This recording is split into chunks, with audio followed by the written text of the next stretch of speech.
morning and welcome po sa Life in Christ Christian Ministries. This is our second service po. Praise God. 10 to 11. 11:30. Praise God. At kanina po ay si Bishop ang nag-share. At ngayon naman po, para po siya maka-rest din. Praise God. Ay tayo po magsasalo-salo ng salita ng ating Panginoon. Are you excited po sa umagang ito? Amen. Ang Diyos ay patuloy na mangungusap at merong mensahe sa umagang ito. Always, God, tayo ay laging nandun sa spirit of expectancy na mangungusap ang Diyos at meron siyang inihandang magandang bagay sa pamagitan ng kanyang mga salita. Kaya purihin po ang Panginoon sa umagang ito at under GCQ pa rin po tayo. Medyo maluag-luag na. Meron na po tayong face-to-face. And then yung iba ay nasa online pa rin. Welcome din po sa mga nasa online. Virtual hug sa atin lahat. Praise God. Hallelujah. At tayo po ay nagpapasalamat sa Panginoon dahil ngayon po ay nasa kalagitnaan tayo ng taon, ng 2021. At tunay nga ng bawat isa sa atin ay patuloy na nararanasan ang kapangyarihan ng Panginoon. Yung pag-iingat, yung pagsama ng Panginoon laging sumasa atin. Tayo malakas at malusog, kaya tayo ay nagpupuri. Patuloy na ibinabalik ang papuri at pasasalamat sa ating Panginoong Diyos na buhay. Praise God. Hallelujah. At meron pong ibang mga nag-chat po dahil nung nakaraan nagkaroon kami ng women's mentoring. Yung iba ang mga leaders, mga kananayan na hindi possible na makarating ngayong umaga dahil sa lugar nila ay lockdown. Ano po ang lugar po ng San Antonio ata, Chaong ay naka-lockdown. Kasi piyesta sa kanila ngayon. Praise God. At iniiwasan na sila ay magdaos ng... marami pa rin po ang mga nangyayari sa ating kapaligiran dahil po sa ating pong global crisis na nararanasan dahil po sa pandemic at yung pong ating COVID-19. Subalit ang Diyos po'y patuloy na naandyan at tayo sinasamahan.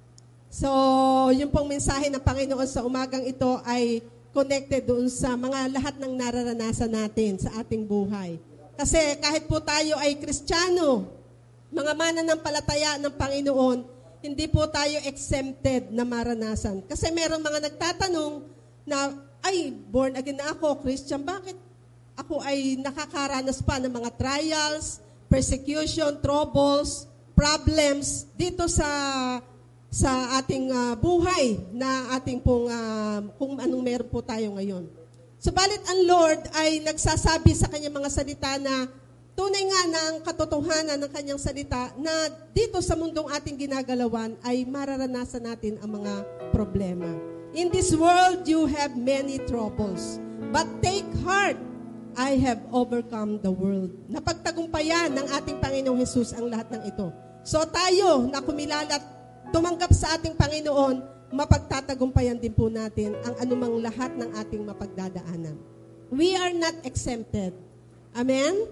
Maraming mga nagsasara na mga establishmento. Kita natin sa Kabayanan na marami nagko-close ng mga food chain, Dahil nga naapektuhan ng pandemic na ito, so nagkaroon ng mga maraming unemployed. So, naranasan nila, even Christians, even pastors pa nga po. Amen? Nakakaranas. Tayo mga anak ng Diyos nakakaranas. Kasi we are part and we are living in a fallen world.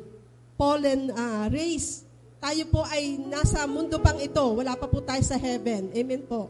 Kaya po mararanasan pa natin ang mga hirap. Even though we are Christians at mga sons and daughters of God. Amen po.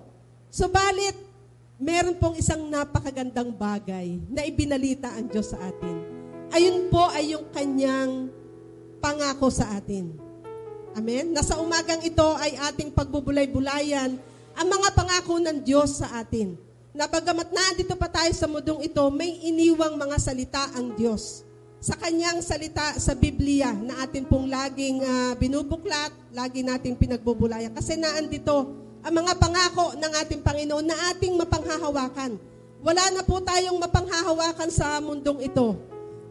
Dahil tayo, hindi tayo nakapaghanda nung dumating ang kalamidad. Pero ang salita ng Diyos, naandito yung warning, naandito yung kanyang pangako na kailangan nating bantayan para makamit natin yung kanyang patuloy na biyaya ng pag-iingat at lahat ng biyaya na kanyang inihahanda para sa ating lahat. Amen po. Kaya sa umaga pong ito ay atin pong pagbubulay-bulayan yung mga pangako ng Diyos.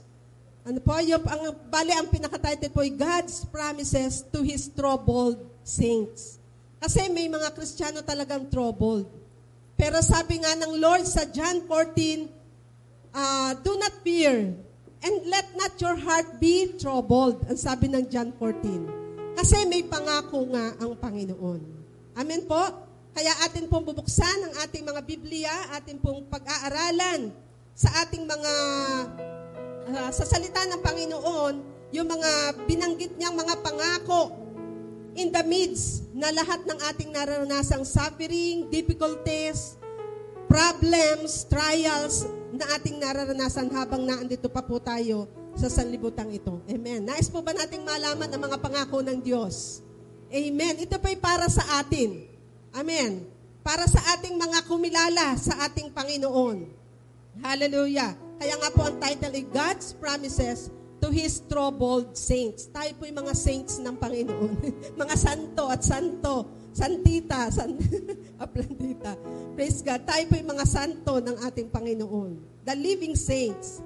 Hallelujah. Praise God. Kaya ating pong buksan ang ating mga Bible sa Hebrews chapter 10, verse 22 and 23. Ito po ngayon ang atin pong pagbubulayan sa umaga pong ito.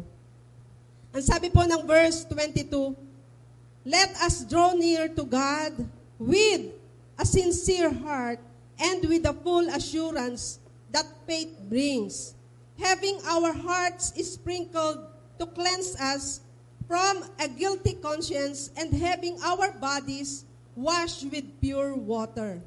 Verse 23, let us hold unswervingly to the hope we profess, for He who promised is faithful.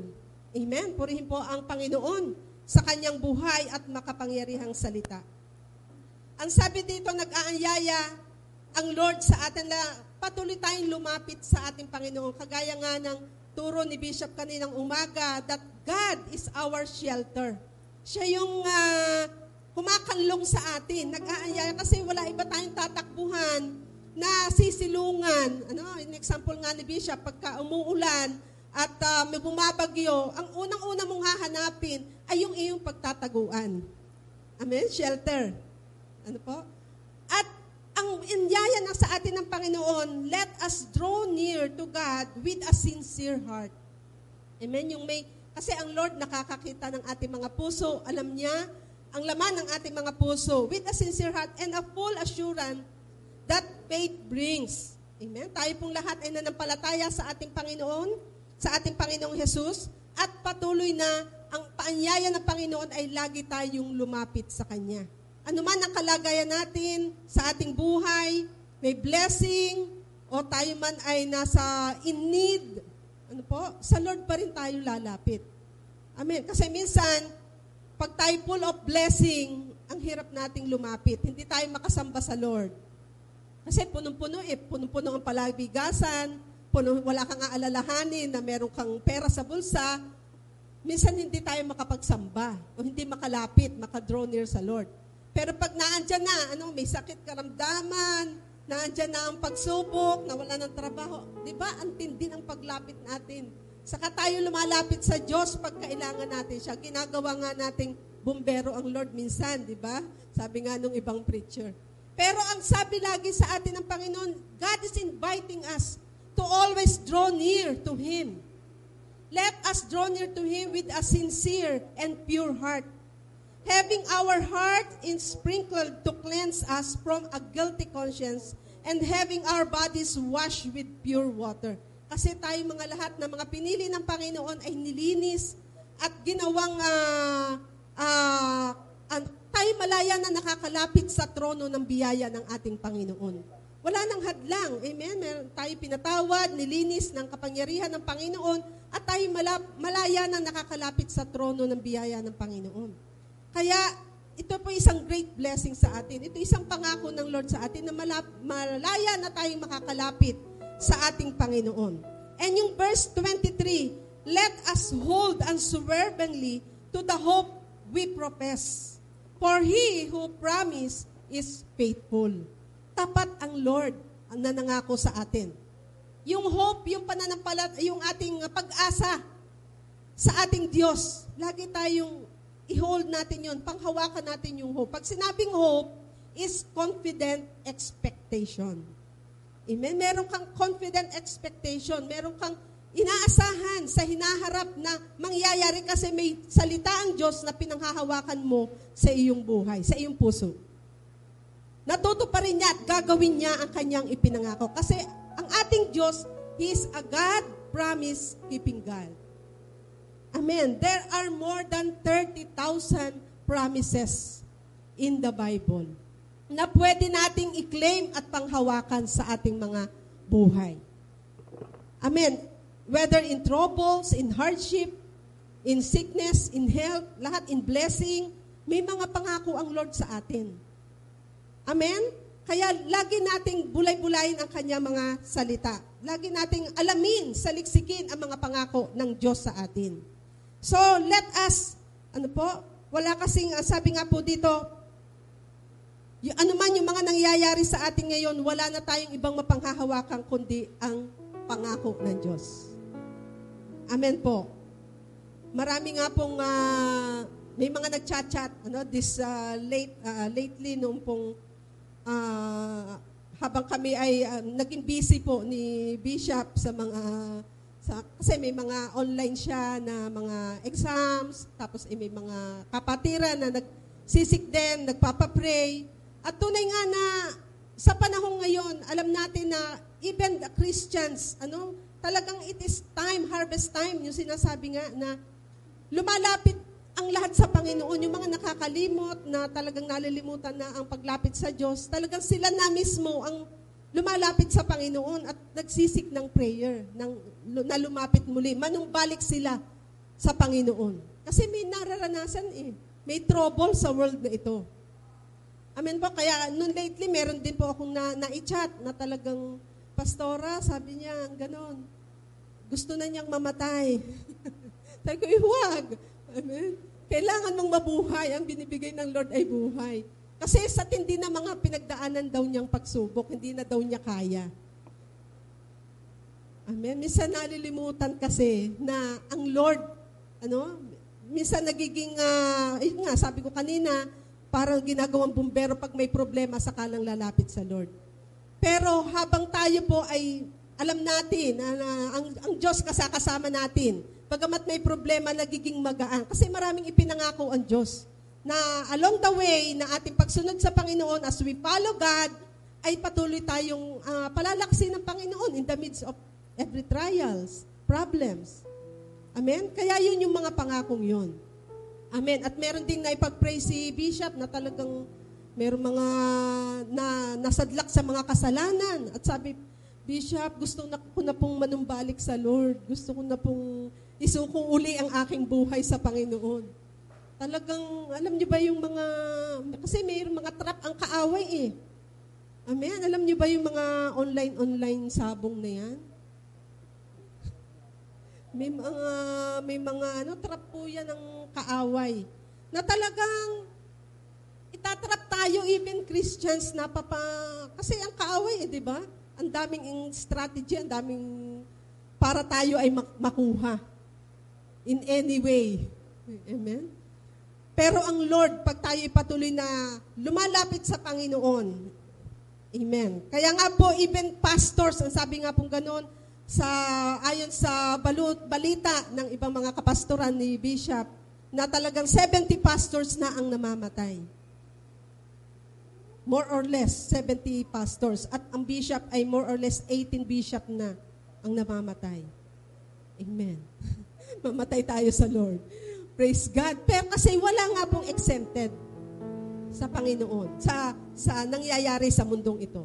But one thing na ating patuloy na pangahawakan ay ang salita po ng ating Panginoon. Yung kanya mga pangako.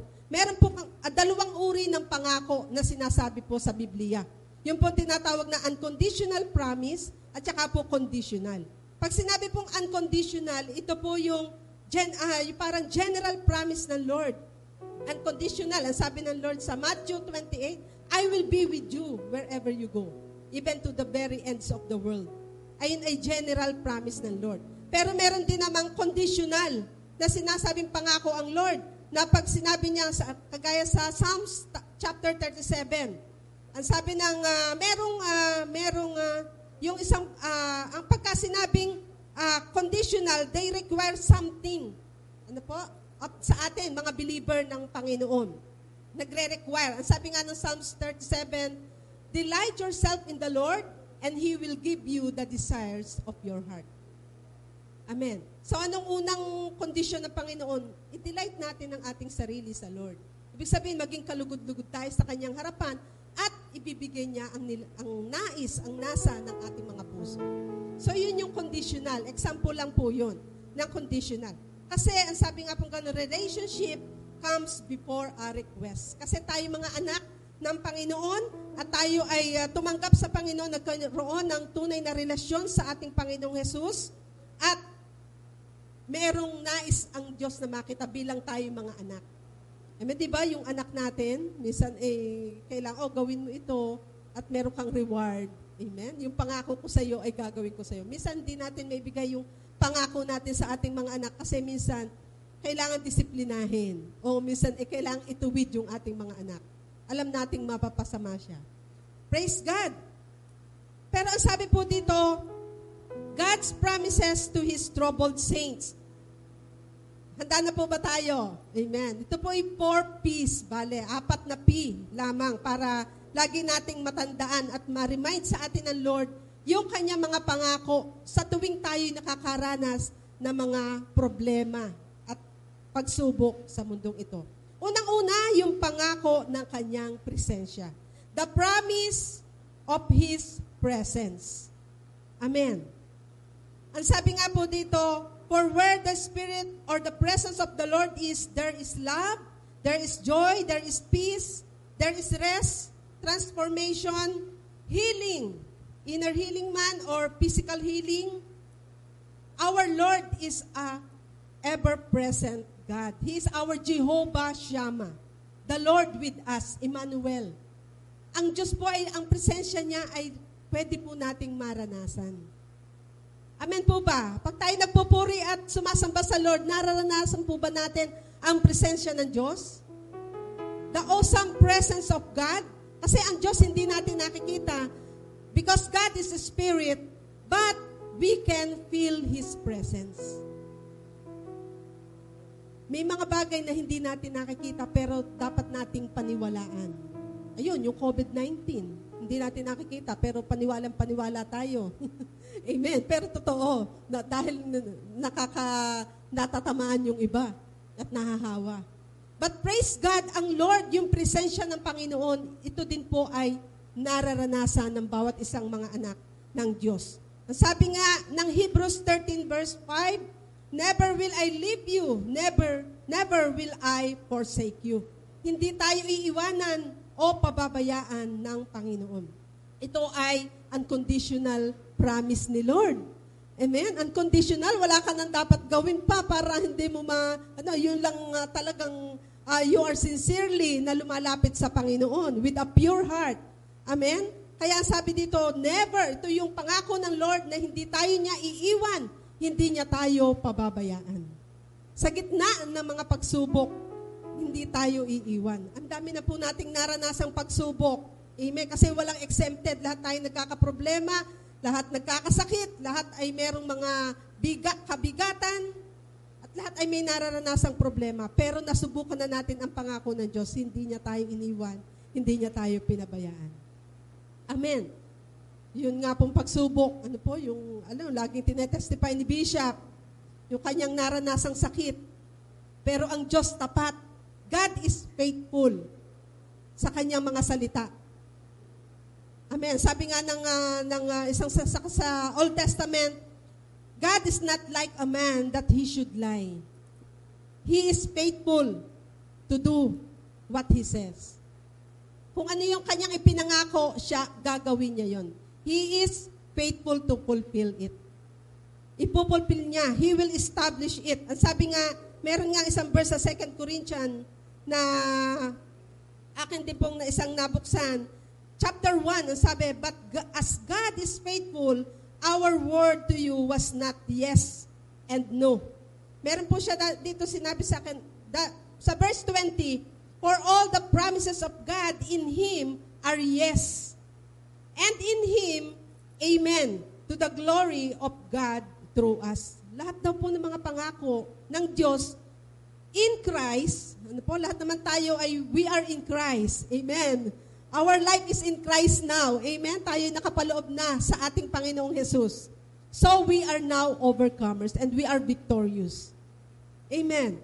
Kaya po, ang sabi po dito, sa yung pong binanggit ko, 2 Corinthians, for all the promises of God in Him are yes. Now, He who establishes us with you in Christ and has anointed us is God, who also has sealed us and given us the Spirit in our hearts as a guarantee. Amen? Yung banal na Espiritu ang ating garantiya na ang presensya ng Diyos ay ating mararanasan at patuloy na mararanasan. Amen po ba? We feel the presence of the Lord in our lives. Hallelujah. Kaya ang sabi po dito, yung pangako ng presensya ng ating Panginoon, ito po ay lagi nating i-desire. Amen? Sa ating mga buhay. In the presence of God, there is peace, there is joy, there is love. Amen po? Marami tayong makukuha sa presensya. Ang sabi nga po dito, Matthew 28, ito po yung unconditional promise din ng Lord. And surely I am with you always to the very end of the age. Ito'y pangako ng Lord. Amen. Tayo laging sasamahan. At meron din siyang sinabi sa pananalangin, for where there is 2 or 3 gathered in my name, there am I in the midst of them. Amen. Ang presensya ng Diyos ay nasa ating kalagitnaan. 2, 3 nagkatipon sa kanyang pangalan, siya ay nasa ating kalagitnaan. So, ang Lord nasa ating kalagitnaan. Amen? Ating pinaka-audience sa oras na ito. Audience of one. Amen? Siya ang ating audience ngayon. Kaya wala tayong dapat ikakaba o ikatakot, ika-worry, dahil ang presensya ng Diyos ay patuloy na sa atin. He is our Jehovah Shammah, the God with us always. God is always with us. He is with us. Amen po ba? Praise God. Ano man yung ating pagsubok sa oras na ito, na ating mga pinagdadaanan, ang pangako ng presensya ng Diyos ay ating panghawakan. Let us hold unswervingly the hope we profess. For He who promised is faithful. Tapat ang Diyos sa kanya mga salita. He is true to His word. Hallelujah. Praise God. At ang sabi sa pangalawa po, ito po'y 4 na P. Ang pangalawa po is the promise of peace. Kapayapaan. Sabi nga ng Lord, kapayapaan ang iniiwan ko sa inyo. Hindi yung kapayapaan na ibinibigay ng sanlibutan. Kaya yung unang word doon is fear not. Huwag kang matakot. Amen? Yung kapayapaan ng Lord ang magre-rule, magre-reign sa ating heart. Peace I live with you, my peace I give you. I do not give to you as the world gives. Do not let your hearts be troubled and do not be afraid. Yan ang pangako sa atin ng Lord, yung peace. Only Jesus can give us peace. Amen? Sa Panginoong Yesus lang po natin matatagpuan ang tunay na kapayapaan na hindi ibinibigay ng mundong ito. Amen? Hindi po yung peace na, hindi po kasi nabibili ang peace. Yung peace o fish, mabibili. Pero yung peace, wala kang mabibili sa tindahang peace. Dahil yung mayayaman, maraming nga silang pera, pero wala silang kapayapaan. Wala silang mabibili kasi. Ngunit, ang sabi ng Panginoon at pangako ng Lord sa atin, sa Panginoong Jesus natin, magtatagpuan ang tunay na kapayapaan at kapahingahan. Amen. Kaya siya ipatuloy na nag-i-invite, come to me, all of you who are weary and burdened, and I will give you rest. Even peace I give to you. Ang sabi ng Lord sa John 14, verse 27, peace I live with you. My peace I give you. I do not give to you as the world gives. Ano ba yung peace? Okay, pwede tayong makaranas minsan ng pansamantalang kapayapaan sa mundong ito. Ayun, pumunta ka sa mag-search ka ng lugar na pwede mong puntahan na payapang-payapa. Ano? Sa kabukiran. Pero pag alis mo doon at pagbalik mo sa iyong lugar, wala na uli yung peace. Amen po ba? Naranasan po ba natin yon? Pero yung iniaalok na kapayapaan ng Lord is a sustaining peace. Everlasting peace. Iba po yung kapayapaan pag sa Lord, ang Lord ang nagbigay. Amen? Kakaiba po yung kapayapaan na ibinibigay sa atin ng Lord. Hallelujah. There is no peace apart from Jesus. Ang sabi nga ng Colossians chapter 3, verse 15, let the peace of Christ rule in your heart, since as members of one body, you were called to peace and be thankful. Ang magrurul sa ating puso ay ang kapayapaang ibinibigay sa atin ng ating Panginoon. Hallelujah. Ang sabi din sa Psalms 91 verse 15, He will call on me and I will answer him. I will be with him in trouble. I will deliver him and honor him. Ito yung mga pangako ng Lord. Ang ating po mga binabasa at kino-quote ay mga promises ng ating Panginoon. Na once we are in the troubles, ay meron siyang pangakong mga salita na tayo ay kanyang sasamahan at bibigyan ng kapayapaan. Surely, ang sabi nga dito, He will call on me. Pag tayo tumawag sa Lord, I will answer Him. I will be with Him in trouble. Yung presence ay ipinangako ng Lord sa atin. I will be, kasi trouble is not the absence of problem. Peace is not the absence of problem. But peace is in the midst of the problem, ikaw ay may kapayapaan. Nakuha niyo po yung ibig kong sabihin.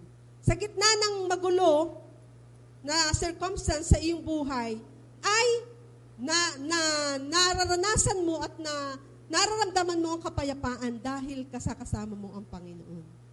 Ayun ang tunay na kapayapaan. Amen. Hindi yung wala ka dun sa problema. Hindi yun po masasabing peace. Diba, illustrate po yun. Ang sabi nga ng Isaiah chapter 12 verse 2, surely God is my salvation. I will trust and not be afraid. The Lord Himself is my strength and my defense. He has become my salvation. Amen.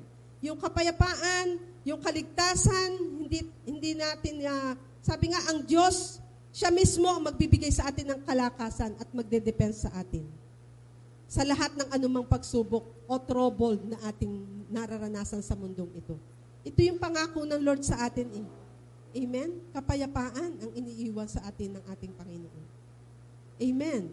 Do you experience peace sa Lord? Amen. Sa magulong mundong ito. Amen.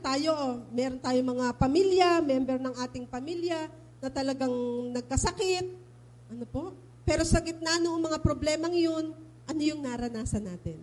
May kapayapaan ba tayo sa ating puso na, Lord, Ikaw ang hahawak, Ikaw ang magbibigay ng kagalingan, Ikaw ang hahawak, magkokontrol sa aming sitwasyon, ng aming buhay, ng aming pamilya.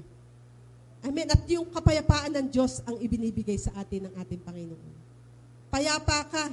Hindi ka dati, noong wala ang Panginoon sa iyo, talagang nagwawala ka na. Hindi mo na malaman kung kanino ka lalapit. Ano po? Pupunta ka na doon sa iyong kumare, pupunta ka sa iyong kumpare, minsan lalapit ka na sa Bombay. Hindi mo na alam kung saan ka pupunta. Kasi talagang ikaw ay in need. Pero ngayon, ano po? Alam natin kung kanino tayo unang lalapit. Amen. Sa Lord. Tayo mananalangin na, Lord, Ikaw po ang manguna sa lahat ng aming mga pinagdadaanan. At yung peace, yung kapayapaan. Peace I give to you, ang sabi ng Lord, that the world cannot give.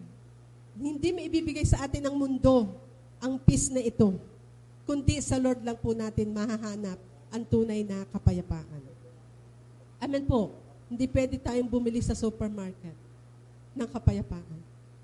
Amen. Praise God. The promise of peace.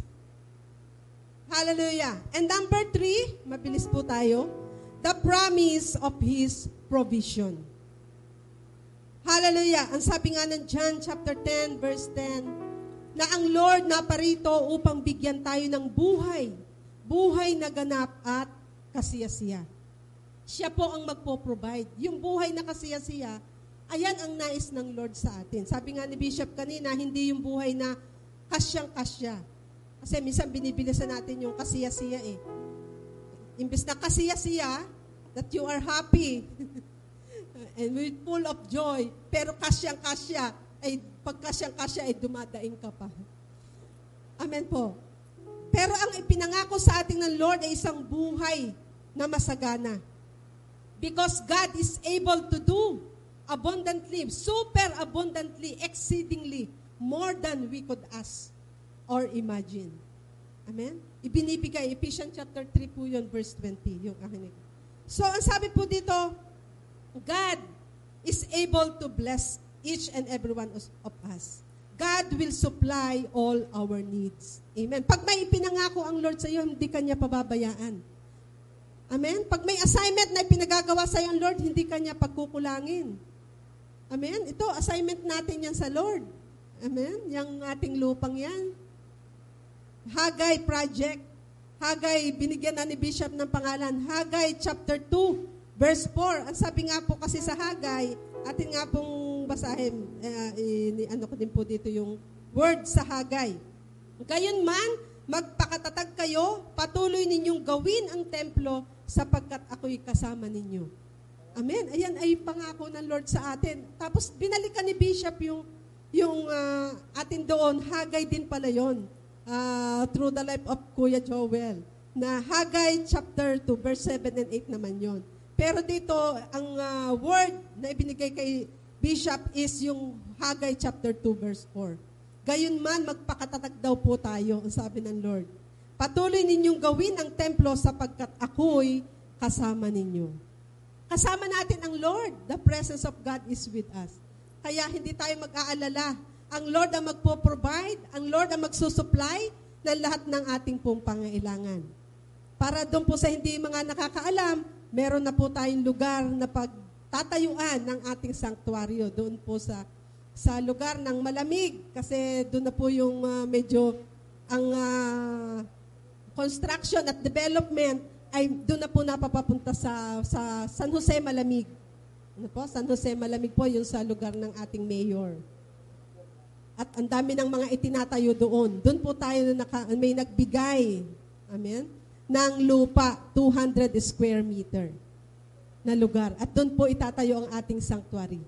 Yun na po yung, kasi meron po tayong naipon na more than, ayan, yung buong yan, nung pong nakwenta po is 500,000.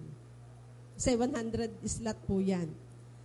At purihin ng Panginoon na yun na po, imbes na tayo bumili pa ng lupa, kasi kahit down payment yan, hindi po yung kakasya. Doon sa 500,000 na yun. So, may ibinigay na lugar ang Lord, ayan po ay magagamit na sa Nehemiah Project o yung pagpapatayo ng ating building. Amen, church building. Kaya, ang pangako ng Lord, amen, patuloy nating panghawakan. Patuloy niyang gaganapin at tutuparin ang kanya po mga pangako.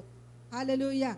Praise God. Ang sabi nga po dito, sa verse 15, anong kailangan lang natin gawin? Continue to remain in the Lord. John 15 verse 5, I am the vine, you are the branches. If you remain in me, and I in you, you will bear much fruit. Apart from me, you can do nothing. Wala daw po tayong magagawa kung tayo hiwalay sa Panginoon. So, continually tayo ay patuloy na nakakabit, connected sa ating Panginoong Jesus. At yung provision, pag po ang isang sanga ay nakputol at hindi nakakabit doon sa puno, yung supply o yung connection ng pagdaloy ng sustansya noong sangang yun ay hindi niya matatanggap. Amen po? As an illustration. Pero siya, pag nakakabit yung sanga doon sa puno, kung ano yung sustansya ng puno at idadaloy doon sa sanga, lalago siya. Sabi dito, you will bear much fruit. At tayo pa'y mamumunga pa ng masagana. At ayun ang nais ng Lord sa atin. Tayo mamunga ng sagana. Kasi napunta ang Panginoong Jesus dito upang bigyan tayo ng buhay na ganap at kasiyasiya. John 10:10. Amen. Kaya we must be always connected to the source. Sino yung source ng lahat ng nutrients? Si Jesus Christ.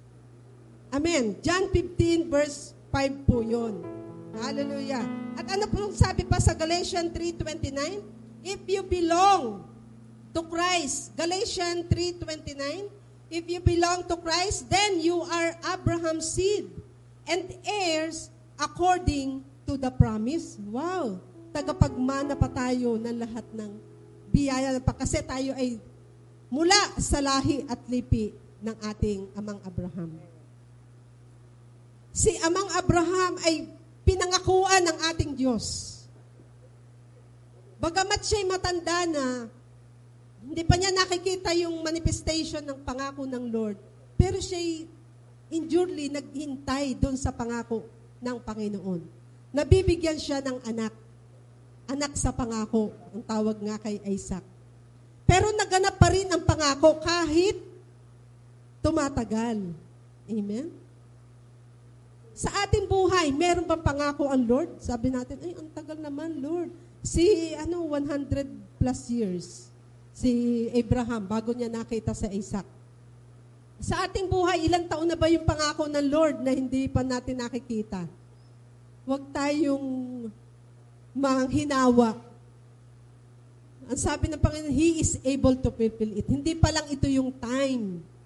Amen? Nung po kami bago magkaroon ng bahay, napangako ng Lord din sa amin, ay talagang, kung ilang taon si Steph, 20, nung time na yun ay 26 years old siya, nung kami nagkabahay. Saka na-fulfill yung pangako ng Lord. Ayun yung time, right time ng Panginoon, na ibigay niya yung kanyang pangako. Pero, naganap pa rin. Amen? So, in waiting time, kailangan we must endure, be patient. Amen? Sa ating mga hinihintay na pangako ng ating Lord. At ang pangako na Lord, He is faithful to fulfill it. Pag sinabing faithful, talagang gagawin niya ang kanyang mga sinabi.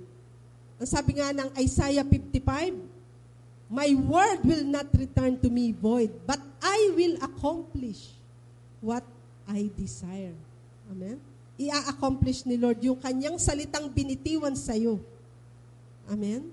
Kasi pangako niya yun eh. Ang pangako ay pangako. Pag sinabi nga pong promise, meron nga pala akong meaning ng promise dito. Praise God. Sure. Ang pangako ng Lord is sure. Amen? Sigurado. Statement of absolute certainty about what God has done. Pag sinabing promise, it is a statement of absolute certainty about what God has done. Absolute certainty. Sigurado. Amen? Sigurado ang ating Lord. Bagamat nagtatagal yun, minsan, Lord, kailan mo ba ibibigay? Pero kailangan ay naandun yung patience talaga natin sa Lord. Pero nakahanda na yun sa'yo. Amen? Nakahanda na. May inaayos pa lang ang Lord sa atin. Praise God. Huwag magbabago yung ating heart sa ating Panginoon habang tayo ay naghihintay. And He is faithful. He is sure to do what He says. Pag sinabing faithful, tapat, He is sure to do what He says. Kung ano yung sinabi niya, ayon ay kanyang gagawin.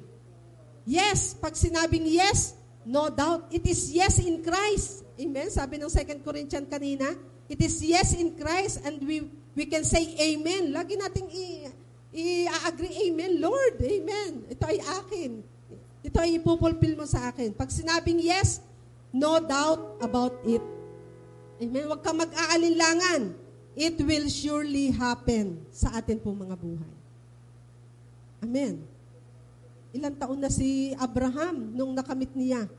Matanda na. Si Sarah nga ay matanda na. Tuyo na ang sinapupunan. Pero walang imposible sa Lord. Amen? Ginanap pa rin niya ang kanyang sinalita. Ikaw ay magiging ama ng maraming bansa.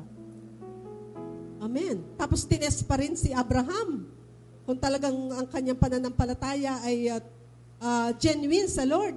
Ipinahandog pa si Isaac. Pero napatunayan ng Lord na talagang faithful si Abraham. Amen. Praise God.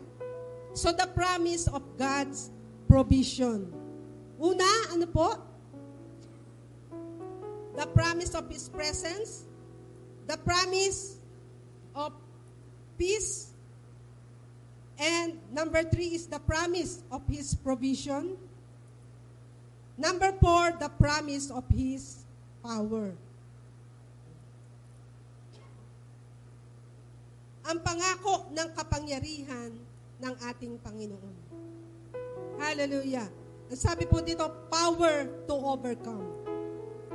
Ang sabi nga po nung inawit natin kanina sa victory, for the Lord is my tower, and He gives me the power. Amen? To turn down the works of the enemy.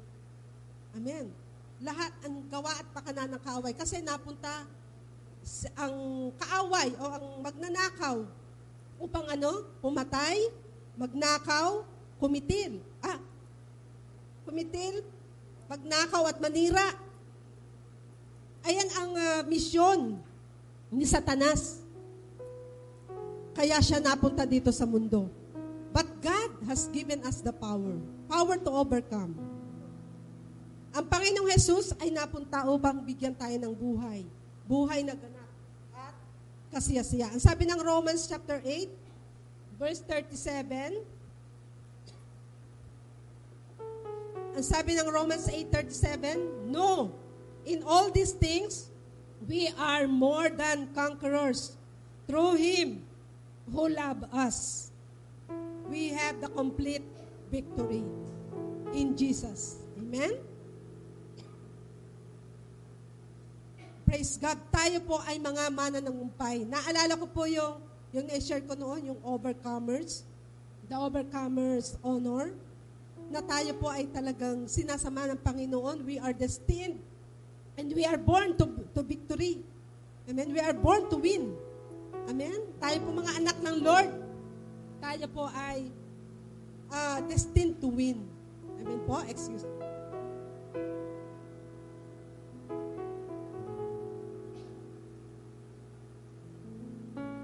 So, ang sabi po dito, we are more than conquerors. Hindi lang basta conqueror, kundi mas higit pa. Ang sabi ng 2 Timothy 1:7,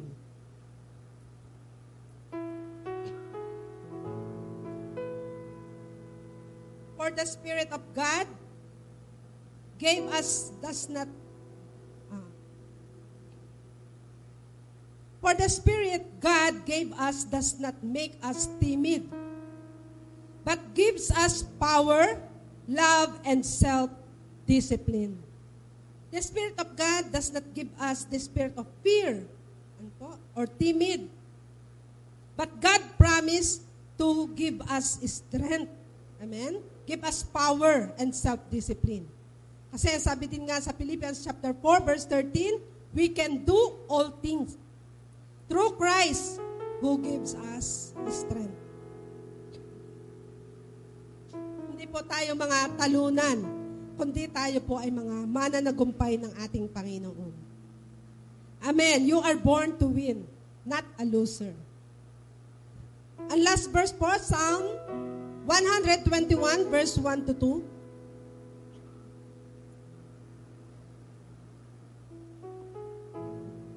Awit 121, verse 1 to 2. Ang sabi po dito, I lift up my eyes to the mountains. Where does my help come from? My help comes from the Lord, the maker of heaven and earth. ang tulong daw po natin ay nanggagaling sa ating Panginoon. Always ask the presence of God in our lives. The peace of God, the provision of the Lord will flow in our lives. And the power ng Lord, He is our Jehovah Shammah, the God who is with us always. Amen? Our Jehovah, ang sabi ng peace, shalom. Amen? The God our peace. Siya ang ating kapayapaan. Sa tanging Panginoong Hesus lamang natin matatagpuan ang tunay na kapayapaan na hindi binibigay ng sanlibutan ito.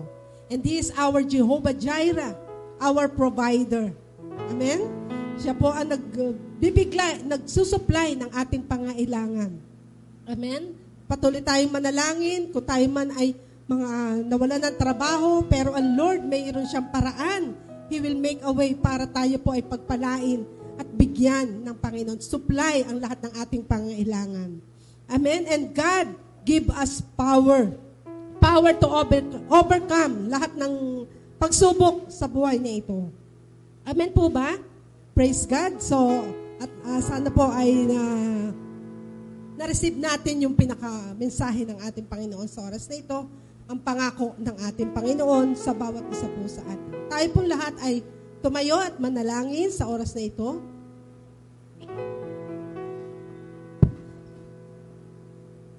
Ulitin ko po yung verse na sinabi dito ng Panginoon sa Hebrews chapter 10, verse 22 and 23.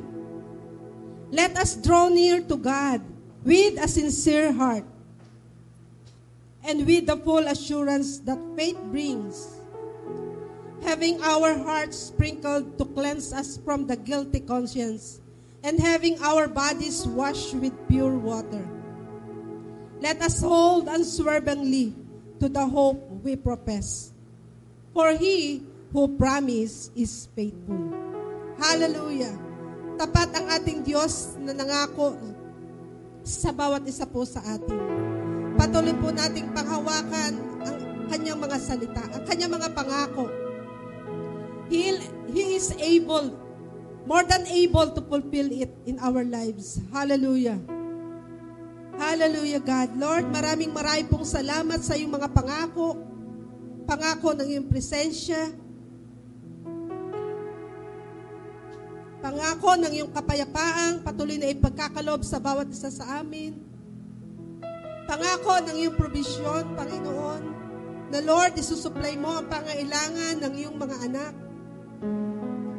Even, Lord, pangako mo ng iyong kapangyarihan na mapagtagumpayan namin, Panginoon, ang lahat ng uri ng mga pakanan at gawa ng kaaway. Lord, salamat po sa umagang ito, Panginoon. Pinupuri ka namin at sinasamba sa umagang ito, Panginoon. Lord, patuloy mong pagpalay ng iyong mga anak, Panginoon. Patuloy na maranasan ang kapangyarihan ng iyong banal na presensya, Panginoon. Hallelujah. Lord, sino man, Panginoon, ang mga nangangailangan, Lord God, physically, financially, Lord, socially, spiritually, O God, continue to meet their needs, O God. Salamat, salamat, salamat po, Panginoon. Hallelujah. I declare healing, O Lord, in Jesus' name. I declare your provision in Jesus' mighty name.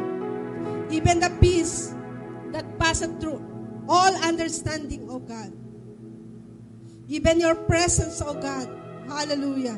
Ang patuloy na pagsama mo sa bawat isa, Panginoon. Salamat, salamat, salamat po, O God. Hallelujah. Hallelujah. Hallelujah, Jesus. Salamat po, Panginoon. At Lord, sarihan mo ng iyong kapangyarihan at ng iyong banal na dugo, Panginoon, ang bawat salita na aming narinig sa umagang ito. Ang iyong mga pangako'y patuloy na iingatan sa aming po mga puso at patuloy na isa sa buhay, Panginoon. Salamat po. Ito po ang aming dalangin sa pangalan ni Jesus. Amen.